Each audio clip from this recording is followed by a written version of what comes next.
everybody, this is Rosanna, founder of Enjoy Yoga CIC and Rosy Glow, and I wanted to share with you a little video about how therapeutic alignment yoga will benefit any form of exercise you do.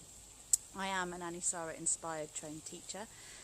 Although I have trained in many different disciplines of yoga, Anusara stands for flowing with grace and ease. Okay, it means to align with grace, and it is based on the foundations of therapeutic alignment principles called universal alignment principles, or universal principles of alignment, I should say. Now, I started teaching, or I retrained in Anusara yoga in 2010 after having spent 10 years already having taught yoga, from traditional hatha to ashtanga to dynamic flow, having picked up lots of different teaching tips and styles of alignment from different teachers. But it was really an awareness that came to me through the Anusara principles of alignment that really taught me what it means to be in optimal alignment and how this will actually benefit any form of exercise you do. Now, you've all seen it. We know people who go to the gym and work out a lot, and they're very nice and muscly, but they've got a really limited range of movement, and this can really end up being in their arms and in their hips and in their lower back. Equally, if you take exercise that has a sort of one-sided approach, so if you play golf, for example, or you fence, or if you play tennis and any kind of racket sport, it's always going to mean that you're going to have a dominant side. And even in yoga, we can tend to dominate with the right side. I mean, most of the traditional styles of yoga, everything you start with the right side, and there is good reason for that in terms of doing twists, where you're working with the organs on the right side of the body and the digestive tract that goes from right to left. But when it comes to flowing movements, especially as we are already right side dominant, certainly in the West, it really helps to start with the left-hand side and to develop an awareness of strengthening the left-hand side. Equally, in the more traditional approach to yoga, you'd be looking at doing the same amount of breaths on each side of a practice, but actually we're all a little bit wonky. So what's important is to sort of learn the rules in order to be able to break them, and that means being able to feel into your body and to see that you might need longer on one side than you do on the other side in order to create balance and harmony, which is what is intended through a yoga practice. It is to bring greater balance and harmony to your body, mind, spirit complex, and also it brings more light into your body. So I believe yoga as a physical practice is a process of enlightenment. The way that I teach it is as a form of embodied prayer. So for me, when I'm working with my arms and I'm calling in the sun, I'm bringing that sunlight through my body to the earth, and then I'm bringing the earth light up through my body and out. I get really into the details, and that kind of really inspires me. But really, your time on your yoga mat, especially when you are focused on your therapeutic alignment, is a sort of lesson in how to approach the rest of your life. So it's how you approach yourself on the mat, how you approach the rest of your life. And therapeutic alignment, you can really feel it when you're in alignment, which starts from how you stand on your feet, how you operate with your shins, your knees, your thighs, your hips, your pelvis, whether you push forward or you tilt the pelvis back a little bit, how you align your lower back, how you align your rib cage, how you align your shoulder blades, how you align your head and neck in relation to when you're standing, when you're sitting, when you're kneeling, when you're doing anything. This will really allow you a sense of what it feels like when your energy is really flowing through your body. And I know I'll never forget that feeling of this tingling at the crown of my head when I was actually in optimal alignment, and it was new to me. Even though I'd been teaching for 10 years, this feeling was new to me. And for sure, as I learnt these principles of therapeutic alignment, I felt more broken than I actually felt together to start with. That there was a lot of undoing and patterns coming out of my body that I had to really pay attention to in order to be able to move forward and to strengthen on all levels. Now, this also takes me to the idea that if you have a dominant side, if you have a stronger side, it's very common for us to favour that side and do more on it, and therefore what we do is we exacerbate the imbalance between the two sides, because we feel stronger on one side, so we do more on it, and we neglect the side that actually needs strengthening and needs more of our attention. So when I'm teaching, I'm very, very conscious of drawing people's attention to that and actually working with the side that needs more support, and only going as far as the weaker side, or that the more challenged side will go on the opposite side. So instead of like favouring and doing what the stronger side can do for you, you really spend lots of time strengthening the weaker side, the more challenged side, so that you observe those limitations and you don't exacerbate the imbalance by going the other way.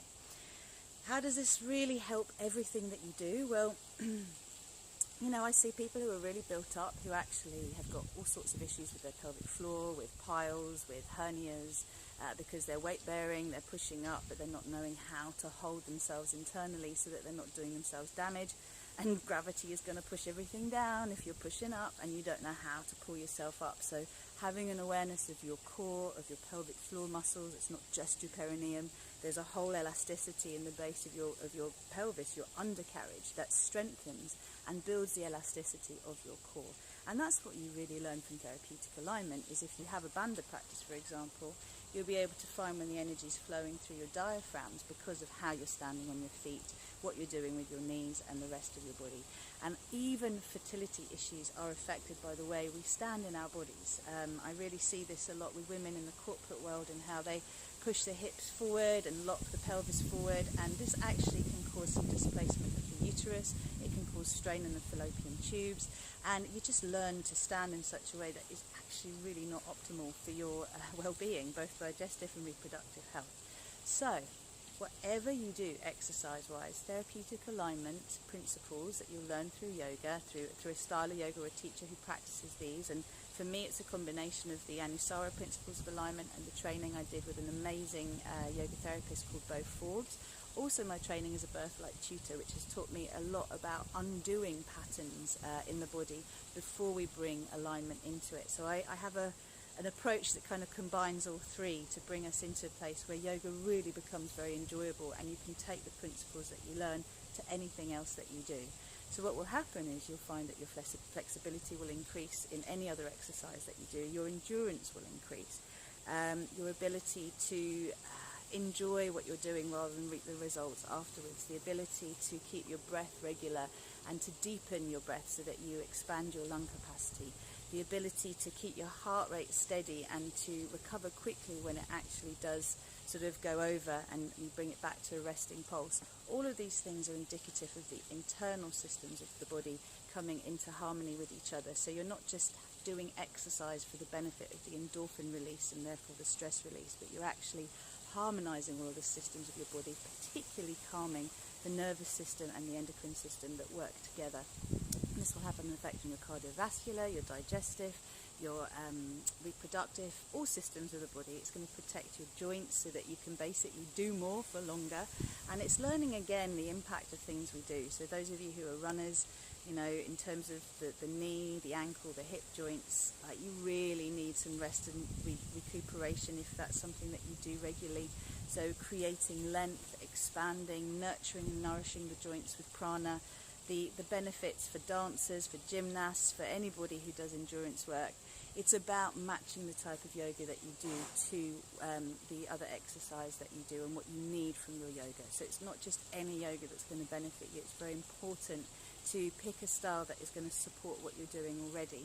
And, I feel it's very important to talk to teachers about their background, to find out more about their training, how long they've been teaching, what styles of yoga they've trained in, what they understand about therapeutic alignment, and whether they just adhere to the teaching principles of the training that they did without really having developed that and gone deeper and understood things from a perspective of sports injury or yoga therapy, also the effects of pregnancy and postnatal recovery, injury and illness on the whole body-mind system. So it does pay to really research who you're working with, and I'd just like to say at this point that everybody who teaches for Enjoy Yoga has been personally vetted and mentored by me.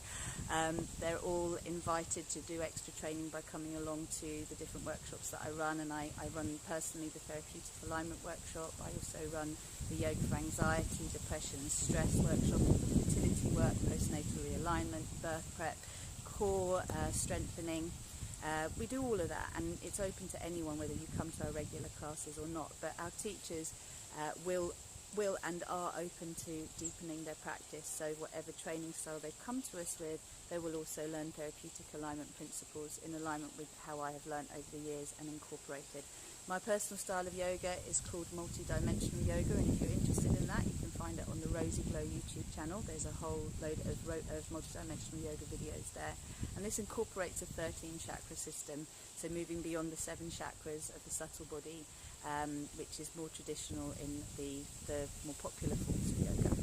So I hope this whets your appetite and gets you excited about trying trying out therapeutic alignment and seeking it out, because that's where you'll really truly get the benefits of yoga long term and be able to do stronger practices well into your 80s, 90s and noughties, if you like, rather than feeling that as you get older your mobility is limited either through your yoga or the sports choices that you have enjoyed in your life. I'll leave it there. For more information on our classes and workshops, please check out enjoyyoga.com, and you can also find me on rosieglow.com. Namaste.